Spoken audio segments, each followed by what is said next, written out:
So I will start. Thank you for being here. I will be quite brief because I want, first of all, to respond to your questions. I'm very happy to be back in Cernobbio and to have the opportunity to talk to my Italian friends. First of all, I would like to insist, but you are all aware of that Europe is facing challenging times. But I would like also to insist on the fact that I am totally confident that Europe can stand up, can go through these difficult times without too many difficulties, because Europe has changed over the last years.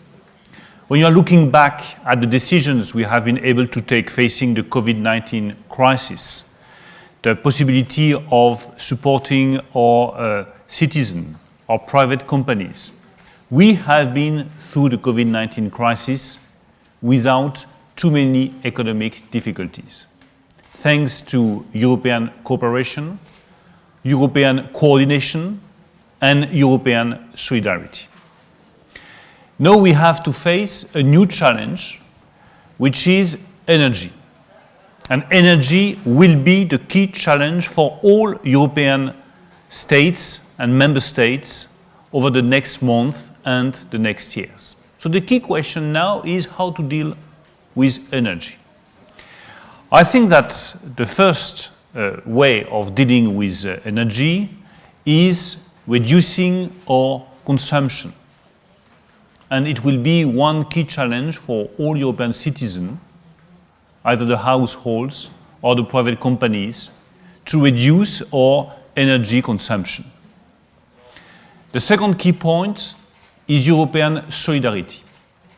And I'm deeply convinced that European solidarity will be at the core of the European response to the energy crisis. And nobody would have expected such a European solidarity, which is quite good news for all European citizens and all European member states. The third response is to diversify energy supply, and that's exactly what we are currently doing with Italy, with Spain, with Germany, with France. We are all building new energy supply chains, which is once again good news for all the European nations. The very last response, which is a long-term response, is the necessity of investing more on energy, either renewable energies or, as far as France is concerned, nuclear energy. My deep belief is that if we stick to that policy, reducing our energy consumption, diversifying our energy supply chains, and investing in renewable and nuclear energies, we will be able to go through the current difficulties. We are all aware that we have to be prepared to a total cut of gas supply coming from Russia. We are all aware of the necessity of protecting our people, our citizens, our households against the rise of prices and the rise of energy prices. But my deep belief, once again, is that the European economy is strong enough to go through these difficulties and to build a new energetic model after the crisis. The very last point on which I would like to insist is also the necessity of introducing a reform on the European energy market. You know that with President Macron, we have been advocating for such a reform for more than 12 months. I've been writing to Pascal Denoyou, the president of the Eurogroup, many months ago, just to insist on the fact that we need to have a total decoupling between the price of gas and the price of electricity. We have been explaining with Emmanuel Macron many times that it was necessary not to have any linkage anymore between decarbonated energy and fossil fuels. And I really welcome the very last statement made by President Ursula von der Leyen on the necessity of decoupling the price of gas and the price of electricity and the necessity of accelerating on the European energy market. So that's the points I wanted to make on energy, which once again will be at the core of the European concern for the next months and for the next winter. The second point on which I want to insist is that on the long term, if you are going out of the current situation, just to think about the next decade and the global outlook of European economy, I'm very confident. We have a strong European economy. We have a strong single market. We have been investing in new technologies. There is a new awareness of the necessity of investing more on new technologies, investing more on the fight against climate change, investing more on renewable energies. This is quite good news. Nobody would have expected 1 or 2 years ago that Europe would be able to invest so much money on hydrogen. Nobody would have expected 1 or 2 years ago that Europe would be able to attract new investments for chips, for semiconductors. Over the last years, we have got rid of semiconductors. And it was up to Taiwan, to China, to South Korea, or to the United States to provide chips to Europe. Things have changed. Intel just made a huge investment in Germany. GlobalFoundries just decided to make a huge investment in one of the best French-Italian company, STMicroelectronics. This is quite good news. So look at the radical changes we have been introducing in the European economic philosophy, which can be resumed in one single word: sovereignty. Sovereignty and European sovereignty used to be a kind of political provocation over the last decades. Now it is our common strategic goal. We want to be sovereign. We want to be less dependent on China, on South Asia, on the United States of America for the supply chain, for the key components of our industry, and for the key technologies. That's good news. On the cloud, on space, on semiconductors, on hydrogen, on renewable energies. I could give you a lot of examples of the determination of all European nations to build this new economic sovereignty. And that's good news. From a crisis, you have always something positive going out. The positive points that will go out of the COVID crisis and out of the inflation crisis and out of the energy crisis is the European sovereignty, which will allow us to play our part between China and the United States for the 21st century. The very last point on which I would like to insist is the necessity of funding these new investments, these new technologies, and this fight against inflation, which means that we have to stick to the path of reforms, to be competitive, to create jobs, to have a strong level of growth. That's exactly what we have decided to do with President Macron by sticking to the path of reforms, by sticking to the path of reduction of taxes, by sticking to the idea of introducing a new pension reform and a new unemployment reform. If we want to get access to new funding for this sovereignty, we also need to accelerate on banking union and the single financial markets, because there is a need to provide more funding to both private and public companies. So there is a need to accelerate on those 2 points. And of course, but I'm sure that you will have some questions about that, there is a need now to introduce a reform on the Stability and Growth Pact, to have a pact which fits the challenges of the 21st century. A very last word to insist on the fact that I'm really happy to be back in Italy. You know that I'm always happy when I have the possibility to spend some time in Italy, either for holidays or for my job. So once again, thank you for hosting this meeting. It's good to be back in Cernobbio.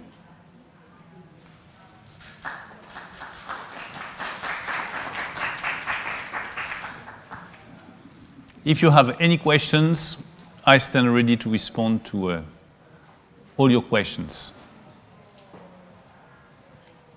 Please. Hello, Monsieur le Ministre. I just wanted to ask you about the gas pipeline of the Pyrenees. I mean, there's a project, the second, it would be the second line, able to double the gas transportation capacity. What is your vision about that? And then if you have got something to say about ITA and what is going on now. Well, on ITA, I will be very brief because it is up to the companies to take the right decisions and to follow on the discussions that has been opened. On the first question, which is a key question, I think that we need to focus on the short-term challenge. And the short-term challenge is to have more gas, more oil, more electricity coming from other countries than Russia. And this is a question of months, of weeks, of days. I'm not sure that a new pipeline could help us to go through the winter. And the challenge now, for all of us, for Italy, for Germany, for France, is to go through the next winter without hitting too much our economy and our households. So before thinking over the long-term approach and the long-term investments, please, let's focus on the very short-term challenges that we will have to face for the next winter. My second remark is that electricity, hydrogen seem to me to be more promising than new gas pipelines. We want to rely on decarbonated energy. And there is a very strong expectations from the public opinions on the necessity of accelerating this energy transition. So funding, building new gas infrastructures may raise some key questions from the public opinion, which is waiting for investment in renewable energies, green energies, hydrogen, and not in fossil fuels. So that's the remarks I wanted to make on this mid-cap project.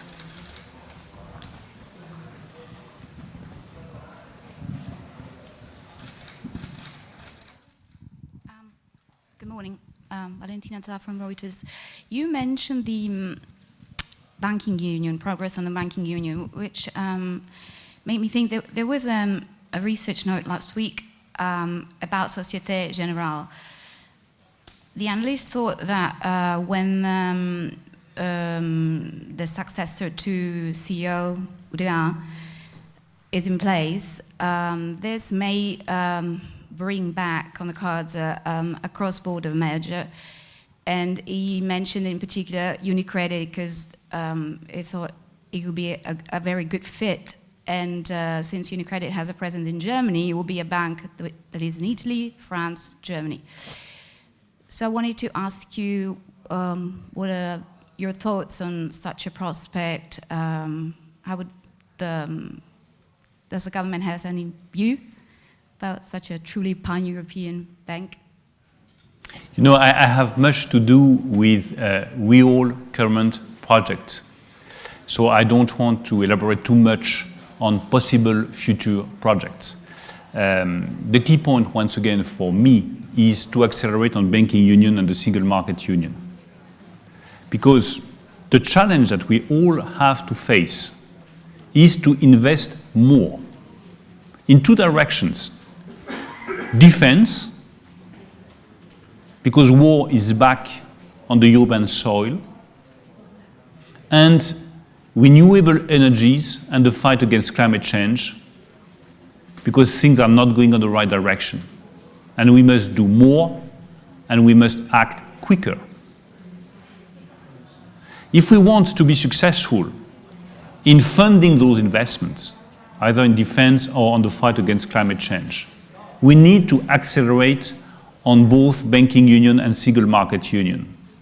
And I would like to urge all EU member states to take into account that even if we have technical difficulties to overcome, and I do not underestimate the importance of those technical difficulties, we have to keep in mind that the long-term challenge is to have the necessary funding for those new investments. If we want to play our part between China and the US, we need a strong capital market union and a strong banking union. So please, let's put aside the technical difficulties and let's think about the political challenges for the long term. Please.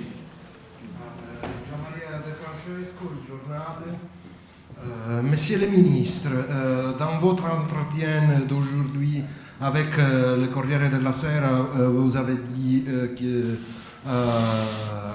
votre coopération avec le gouvernement de Mario Draghi va très bien, mais à les prochaines élections législatives du 25 de septembre, le centre droit a beaucoup de probabilités de gagner cette élection.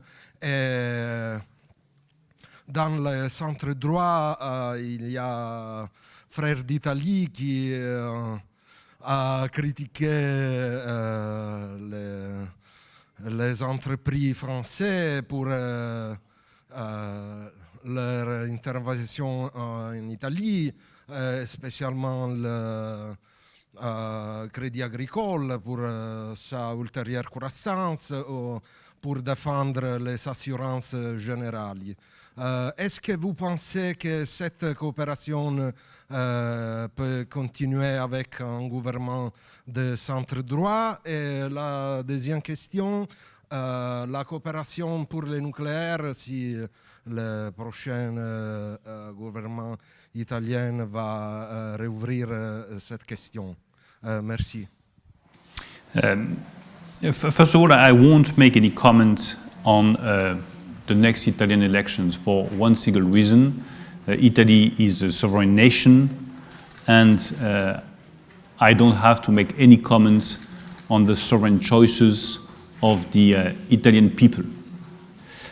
My second remark is to insist on the fact that cooperation must remain the master word among European nations.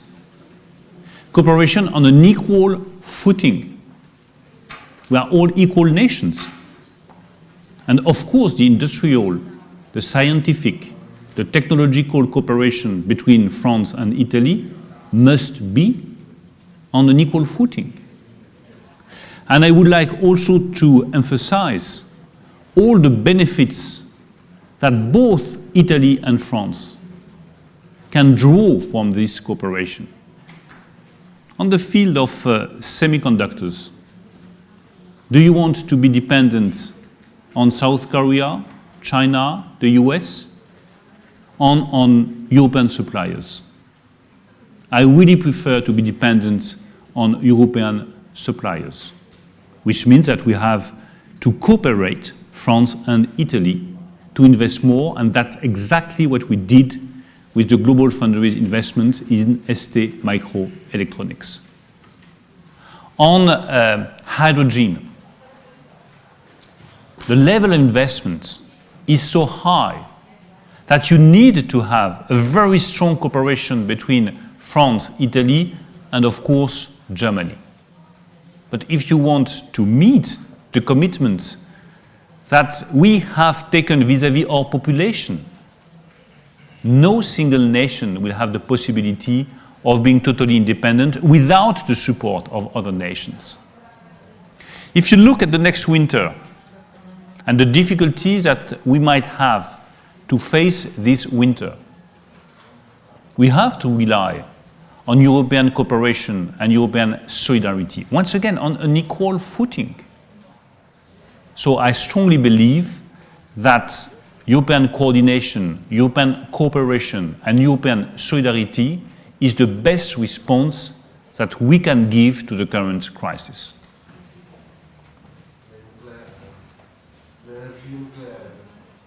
On nuclear energy,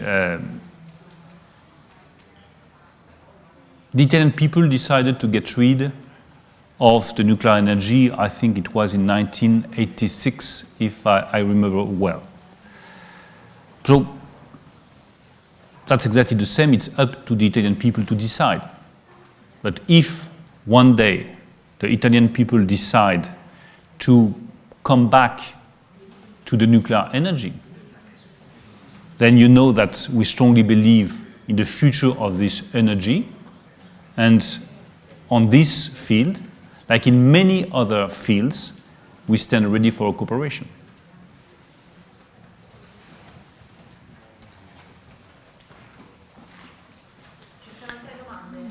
Other questions? Yes, please.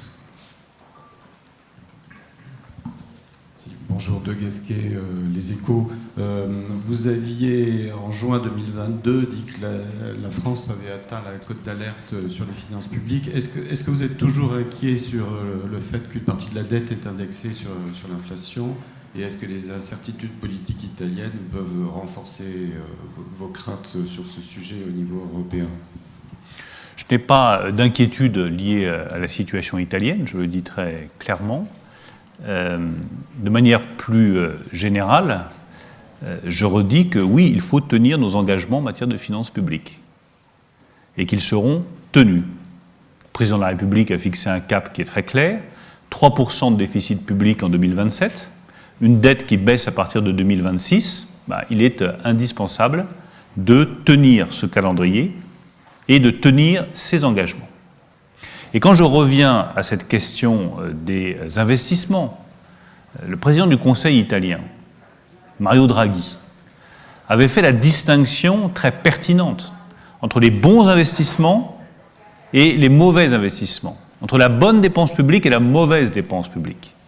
Toute la dépense publique qui nous permet de renforcer notre indépendance économique, de renforcer notre puissance technologique, et d'accélérer la transition énergétique, ce sont de bonnes dépenses et elles auront mon soutien. Toutes les dépenses publiques qui vont vers le fonctionnement et qui ne font qu'entretenir un haut niveau de dépenses publiques, celles-là, il faut les réduire.